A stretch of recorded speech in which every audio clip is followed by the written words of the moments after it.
ನಮಸ್ಕಾರ ವೀಕ್ಷಕರೇ, ನಾನು ಡಾಕ್ಟರ್ ನಾರಾಯಣ್ ಮುಕುಲೆ. ಇವತ್ತು ತುಂಬ ಇಂಪಾರ್ಟೆಂಟ್ ವಿಷಯ ಬಗ್ಗೆ ಮಾತಾಡ್ತೀನಿ.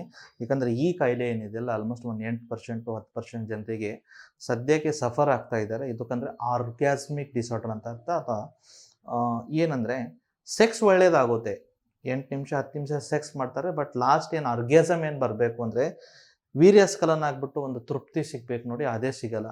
8 ನಿಮಿಷ 10 ನಿಮಿಷ ಫುಲ್ ಇದು ಮಾಡ್ತಾರೆ, ಬಟ್ ಅದು ವೀರ್ಯ ಬರ್ತಾ ಇಲ್ಲ ಅಂತ ಪೆನಿಸ್ ಎರೆಕ್ಷನ್ ಹಾಗೆ ಇರುತ್ತೆ, ಸ್ಖಲನ ಆಗಿಲ್ಲ ಅಂತ ಇವರು ಅನ್ಹ್ಯಾಪಿ ಆಗ್ತಾರೆ, ವೈಫು ಅನ್ಹ್ಯಾಪಿ ಆಗ್ತಾರೆ. ಅಂದರೆ ಇವ್ರು ಅನ್ಹ್ಯಾಪಿ ಆಗಿಂದರೆ ಆ ವೀರ್ಯ ಹೊರಗಡೆ ಬಂದ ಮೇಲೆ ಆ ರಿಲೀಸ್ ಸಿಗುತ್ತೆ ಅಥವಾ ಏನು ಪ್ಲೆಜರ್ ಸಿಗುತ್ತೆ, ಆ ಪ್ಲೆಜರ್ ಇವ್ರಿಗೆ ಸಿಗಲ್ಲ.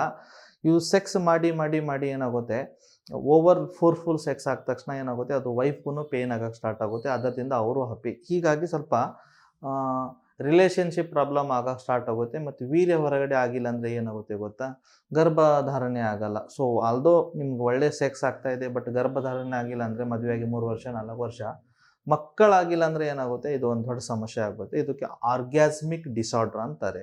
ಆರ್ಗ್ಯಾಸ್ಮಿಕ್ ಡಿಸಾರ್ಡರ್ ಅಂದರೆ ಸೆಕ್ಸ್ನಲ್ಲಿ 4 ಸ್ಟೇಜ್ ಇರುತ್ತೆ. ಒಂದು ಡಿಸೈರ್ ಅಂದರೆ ಕಾಮ್ ಇಚ್ಛೆ ಆಗಬೇಕು. ಆಮೇಲೆ ಎರಡನೇದು ಅರೌಸಲ್ ಅಂದರೆ ಒಳ್ಳೆ ಉದ್ರೇಕ ಆಗಬೇಕು, ಒಳ್ಳೆ ಸೆಕ್ಸ್ ಆಗಬೇಕು. ಒಳ್ಳೆ ಸೆಕ್ಸ್ ಆದಮೇಲೆ ಆಮೇಲೆ ಏನಾಗುತ್ತೆ, ಆರ್ಗ್ಯಾಸಮ್ ಅಂದರೆ ತೃಪ್ತಿ ಸಿಗೋದಂದರೆ ವೀರ್ಯನ ಸ್ಖಲನ ಆಗೋದು, ಫಿಮೇಲಲ್ಲಿ ನೀರು ಸ್ಖಲನ ಆಗಿಬಿಟ್ಟು ಫುಲ್ ರಿಲ್ಯಾಕ್ಸ್ ಆಗೋದು. ಲಾಸ್ಟಿಗೆ 4ನೇ ಸ್ಯಾಟಿಸ್ಫ್ಯಾಕ್ಷನ್. ಸೊ ಇದು ಮುಂಚೆನೂ ಹೇಳಿದ್ದೀನಿ ನಾನು.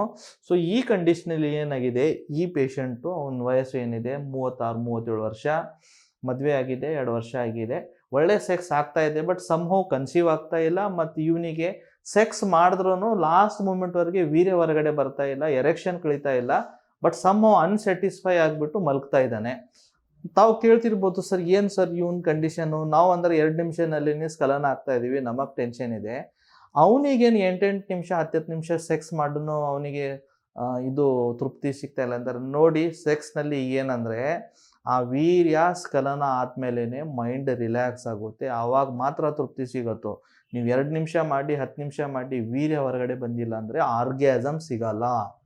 ಸೊ ಕಾಜಸ್ ಏನೇನಿರ್ಬೋದು, ಫಸ್ಟು 4 ಕಾಜಸ್ ನಾನು ಮೆನ್ಷನ್ ಮಾಡ್ತೀನಿ. ಒಂದು ಸೈಕಲಾಜಿಕಲ್ ಫ್ಯಾಕ್ಟರ್ ಇರುತ್ತೆ. ಸೈಕಲಾಜಿಕಲ್ ಫ್ಯಾಕ್ಟರ್ನಲ್ಲಿ ಸ್ಟ್ರೆಸ್ ಇರ್ಬೋದು, ನೀವು ಸೈಕೋಸಿಸ್ ಇರ್ಬೋದು, ಆ್ಯಂಗ್ಸೈಟಿ ಇರ್ಬೋದು, ಇವೆಲ್ಲ ಟ್ರಾಮಾ ಇರ್ಬೋದು, ಗಿಲ್ಟ್ ಇರ್ಬೋದು, ಅಥವಾ ಚೈಲ್ಡ್ಹುಡ್ನಲ್ಲಿ ಯಾವುದೋ ಒಂದು ಬ್ಯಾಡ್ ಮೆಮೊರಿ ಇರ್ಬೋದು. ನನ್ನ ಹತ್ರ ಒಂದು ಪೇಷಂಟ್ ಬಂದಿದ್ದರು. ಅವ್ರು ಏನಂದರೆ, ಇಬ್ಬರು ಹಸ್ಬೆಂಡ್ ವೈಫ್ ಬರ್ತಾರೆ. ಅವನು ಏನಂದರೆ ಸೆಕ್ಸ್ ಬಗ್ಗೆ ಅವನದು ಚೈಲ್ಡ್ಹುಡ್ನಲ್ಲಿ ಅವನ ಜೊತೆಗೆ ಯಾರೋ ಸ್ವಲ್ಪ ತುಂಬ ಕಡಿಮೆ ವಯಸ್ಸಿನಲ್ಲಿ ಏನೋ ಒಂದು ಘಟನೆ ಮಾಡಿದ್ದಿರ್ತಾರೆ. ಮೈಂಡ್ನಲ್ಲಿ ಅದೇ ಕೂತಿರುತ್ತೆ, ಇದ್ರ ಬಗ್ಗೆ ಸೆಕ್ಸ್ ಬಗ್ಗೆ ಒಂದು ಬ್ಯಾಡ್ ಥಿಂಗು. ಸೊ ಹಾಗಾಗಿ ಅವ್ನು ಸೆಕ್ಸ್ ಮಾಡುವಾಗ ಅವನು ಬರೀ ಬೇರೆಯವ್ರಿಗಾಗಿ ಸೆಕ್ಸ್ ಮಾಡ್ತಾನೆ. ವೈಫಿಗೆ ಈಗ ಮದುವೆ ಆಗಿದೆ ಅಂತ ಸೆಕ್ಸ್ ಮಾಡ್ತಾ ಇದ್ದಾನೆ, ಬಟ್ ಆತ ಆ ಸೆಕ್ಸ್ಗೆ ಯಾವಾಗೂ ಎಂಜಾಯ್ ಮಾಡ್ತಾ ಇಲ್ಲ. ಅದರದಿಂದ ಏನಾಗುತ್ತೆ, ಮೈಂಡ್ಗೆ ತಾವು ಯಾವಾಗ ಎಂಜಾಯ್ ಮಾಡ್ತಾ ಇಲ್ಲ ಅನ್ನೋದು, ಇದು ಇರೆಕ್ಷನ್ ಹಾಗೆ ಇರುತ್ತೆ, ಬಟ್ ಅದು ಸ್ಖಲನ ಆಗಲ್ಲ. ಸೊ ಅದು ಸೈಕಲಾಜಿಕಲ್ ಡಿಸಾರ್ಡರ್ ಇರ್ಬೋದು, ಅಥವಾ ಸರ್ಟನ್ ಮೆಡಿಕಲ್ ಕಂಡೀಷನ್ ಇರುತ್ತೆ. ಫಾರ್ ಎಕ್ಸಾಂಪಲ್ ಡಯಾಬಿಟೀಸ್ ಮೆಲಿಟಸ್, ಶುಗರ್ನಲ್ಲಿ ಏನಾಗುತ್ತೆ, ಸ್ವಲ್ಪ ಜನರಿಗೆ ನಿಮೋರ್ ದೌರ್ಬಲ್ಯತೆ ಇರೋಂತೆ ಎರೆಕ್ಷನ್ ಕರೆಕ್ಟಾಗಿ ಬರಲ್ಲ. ಸ್ವಲ್ಪ ಜನರಿಗೆ ಈ ಥರ ಆರ್ಗ್ಯಾಸ್ಮಿಕ್ ಡಿಸಾರ್ಡರ್ ಇರುತ್ತೆ. ಆ ಕಂಡೀಷನಲ್ಲಿ ಡಯಾಬಿಟಿಕ್ ನ್ಯೂರೋಪತಿನಲ್ಲಿ ನರ ಎಜೆಷನ್ ಇರುತ್ತೆ, ಅಂದರೆ ಸೆನ್ಸೇಷನ್ ಕೊಡಲ್ಲ.